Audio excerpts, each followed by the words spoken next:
true image of Churchill. And if you think I'm being unjust on Churchill, then consider the case of Coventry, the famous, legendary air raid on Coventry. When we think of legends, romantic notions like the Holocaust, what about the other legends like Coventry and Hiroshima? Coventry, of course, we all know what it means, the most barbarous air raid on Britain during the war. 300 people were killed there, I believe, altogether, slightly over 300 perhaps. Enormous industrial was damage to the aero engine. But the real story of Coventry is where Mr. Churchill was that day. You see, Churchill was told 2 days before that there was going to be a barbarous air raid on Coventry, a barbarous air raid on Britain.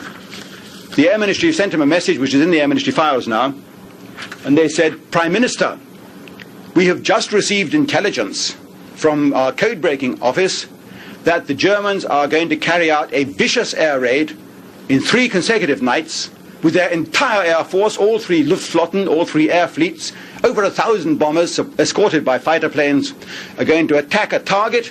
We know the second priority is outer London, the third priority is the Thames estuary, the fourth priority is the home counties, so it stands to reason the top priority is the centre of London. They're going to attack it night after night for 3 nights.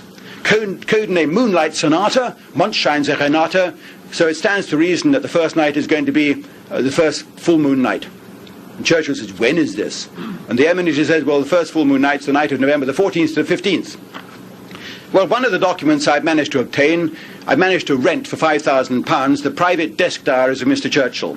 I rented them from the gentleman who stole them, who was his bodyguard, his Scotland Yard detective,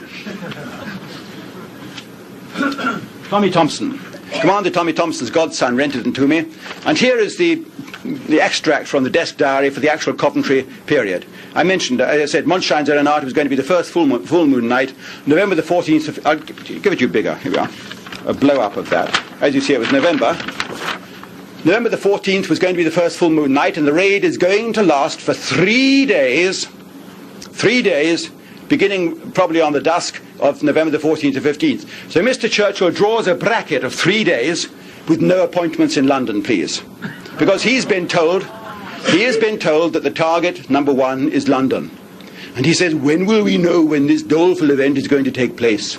And the Air Ministry says, the documents are there in the Air Ministry files. The Air Ministry says, well, Prime Minister, we will know for certain when the date of the raid is, because the Germans always send out on the morning of a raid a spotter plane to check the weather over the route. And we intercept his radio signal back to Berlin. So that will give us warning of the actual day of the raid. And we will know of the actual target of the raid when the Germans that afternoon switch on their blind bombing beams. And we will send up a radio plane, a radio intelligence plane, to see where the beams intersect. And that tells us what the actual target is. And Churchill says, very well then, keep me informed. And comes the morning of the raid, November the 14th. He goes about his business as usual. He's got a full programme that morning, November the 14th. He goes to Westminster Abbey at midday for the funeral of poor old Neville Chamberlain, who's died a few days previously of cancer.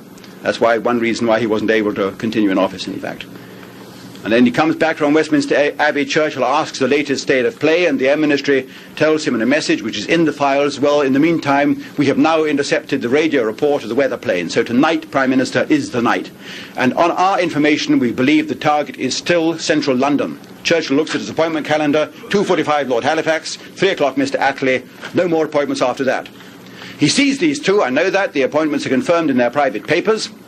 And round about 4 o'clock, when he's finished with Mr. Attlee, he goes trundling out of the back door of number 10, down the garden, to the wall at the end of the number 10 Downing Street, the garden, a big brick wall where there's a gate in it.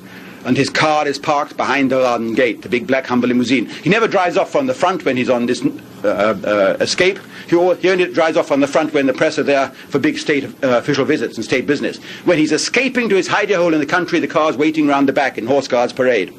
I know this because his private secretary who's with him at this moment is a man called John Martin. Still alive, Sir John Martin has been foolish enough to give me complete access to his private diary, which confirms the whole event. Except that Sir John Martin himself doesn't realise what he's shown me, because he only has half the picture. He doesn't have the desk diary, he doesn't have the Air Ministry signals, which I'm quoting to you. At 4 o'clock, Churchill climbs into his big black Humber limousine to get out before the bombers come. As he's about to drive off, a dispatch rider arrives from the Air Ministry. Sir John Martin told me this. He said that the envelope was handed in through the window, and as we were driving off, Winston and I, past Hyde Park, we just got past Hyde Park, when Winston leans forward and raps on the glass. Driver, back to number 10 Downing Street. The message from the Air Ministry has said, Prime Minister, we have now received word from our radio intelligence plane that they have detected the German blind bombing beams intersecting not over London as we had thought, but over Coventry. So the target for tonight is Coventry, not London after all. Driver, back to number 10. He goes back to number 10 Downing Street, where all his staff are waiting for him, because he hasn't told his secretaries to take the afternoon off. He hasn't said to them, girls, wouldn't you like to go and have 3 days by the seaside or something, or go and visit your aunt up in Newcastle. He's let them all work on in the centre of London. He himself has betaken himself to the countryside. He comes back and they look at him, astonished, round-eyed with astonishment, and they say, Boss, you are back. And he says, this is what Sir John Martin tells me, I have just received the most doleful intelligence from the Air Ministry, and he waves the closed brown envelope in his hand, which he doesn't tell them what's in it, that tonight a most violent and barbarous enemy air raid is expected on London, our fine capital city, on London, and it would not be right for the citizens of this hard-pressed metropolis to gain the impression that I'm not willing to suffer the same trials and tribulations, to go through the same misfortune and sacrifice that I'm asking them to bear. I have therefore decided to come back and share their misfortune with them.